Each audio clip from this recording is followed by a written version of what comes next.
Seth Speaks. The crowds will roar, the bells will peal. There's a brand new CD from the amazing Aunt Steele.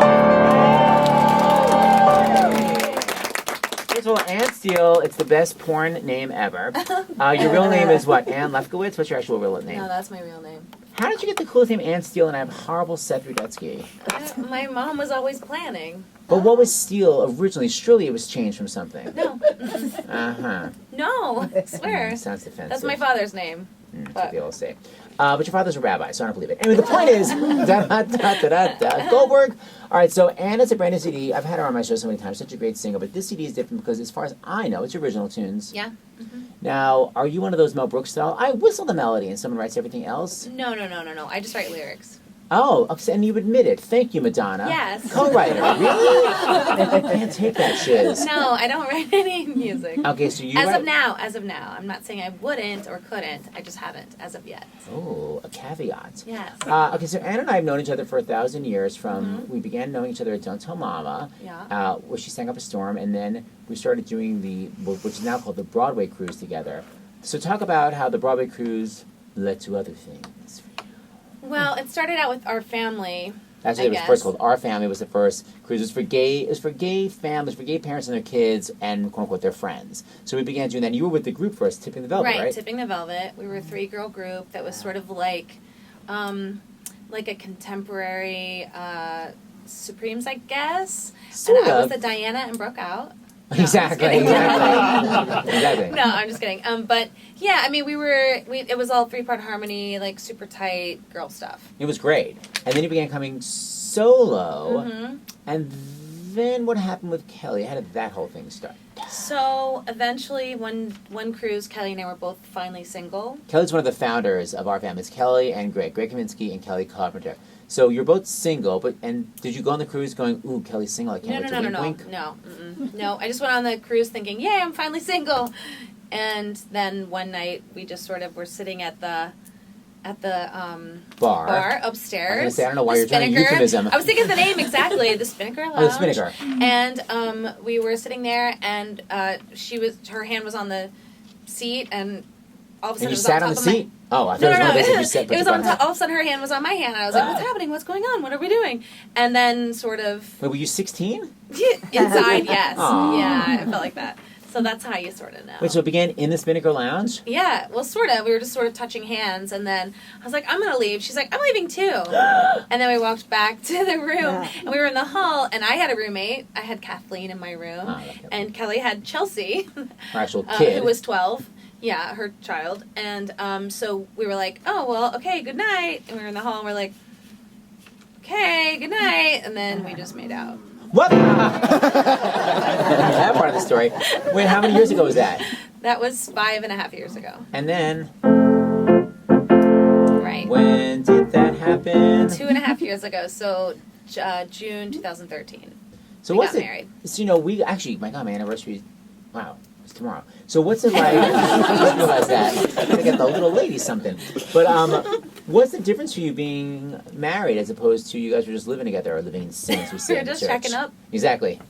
I don't know. It's funny because I used to be the kind of person that thought that it didn't really matter if you could get married. I always had that thought, like, I don't need to get married. What does it matter? It's just a piece of paper. Mm-hmm. And then I realized once I'm married that it does matter. Like, when I go to the doctor and they say, oh, well, who's your contact? And I'm like, my wife. And then you get that weird, like, oh, okay. Like that weird moment where they kind of giggle and then they're like, oh, it's fine. There's nothing wrong with it. But I actually feel like I can say it out loud and say, it's my wife, so. It legitimizes everything. Yeah, and I grew up in Indiana where no one was out. No one, zero, no one.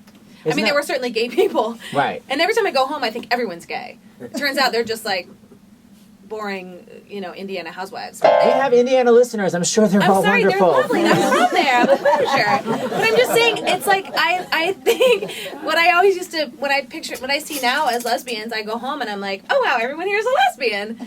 They're not. They're just short soccer hair, moms. Yeah. And they're like, you don't have the energy for my makeup. It's all good. And they're all married. It's fine. They're all straight. It's fine. Have you ever tried to with a married person? No. Okay, I'm just asking if you're available. No. All right, well, because I'm married, I'm trying to hook it up. No. Okay, so Ansel, so you have a crazy life. I feel every time I go on Facebook, you're like, "Oh my God, the Canary Islands are amazing." Or like, "Hey, from Sydney." I know. Like you're constantly working on cruise ships. Mm-hmm. And like you do this 1 week cruise. Like, aren't you with one cruise ship right now though, mainly? I work with RSVP Vacations, which is a gay cruise line.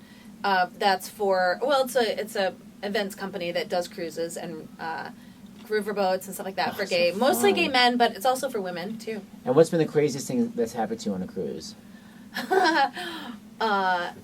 Really? Well, family style. Okay, well, the first cruise I ever did, the first Atlantis cruise, because I used to work for Atlantis first, which is all men. And so, the boundaries are a little different. Boundaries? Well, I mean, exactly. What boundaries? So there was a costume party, and I mean, like, elaborate costumes, like, really cool elaborate costumes. And I was up on the top deck, because I was like, oh, I'm singing this week. I can't be in the party, because I have to rest my voice, and, like, being all weird with earplugs in and stuff. Uh-huh. And now I'm a little different now. But so then I was standing up on the top deck. I'm like, this is beautiful. Everybody wear all these costumes. These gay men are amazing. And I see these 2 unicorns walk in. Like, literally, these guys are in, like, huge horns. Each one is pink and one is blue. And they have these elaborate feathers that go all the way down. And they have lights that are all in their costume. I mean, they literally brought this on board.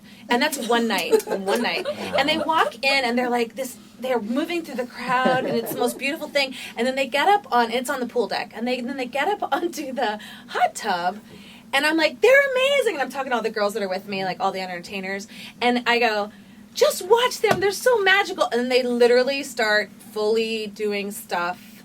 Like, taking off stuff, and action is happening. I'm like, oh my God! Like, literally, I screamed and ran away. Like, I was horrified. Yet again, I was when you're 16. devastated. And then the next night, Unicorns have needs too. I'm not saying they don't, but I was literally staring at it when it happened.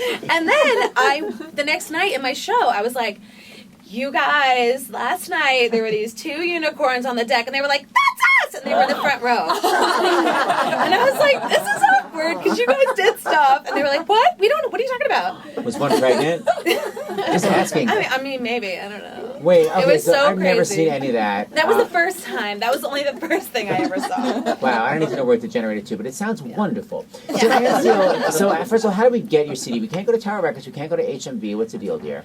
No, but you can buy it on CD Baby or on iTunes or, Do you have your own website? Amazon. Or, my website is AnnSteele.com. Everything has an E, right? Ann with an E, Steele with an E, yeah. .com with an E. .com. Everything. Okay, bye-bye. And what's the next big cruise where we can see you sing up a storm? Well, actually, locally, I have a big concert next weekend in Brooklyn.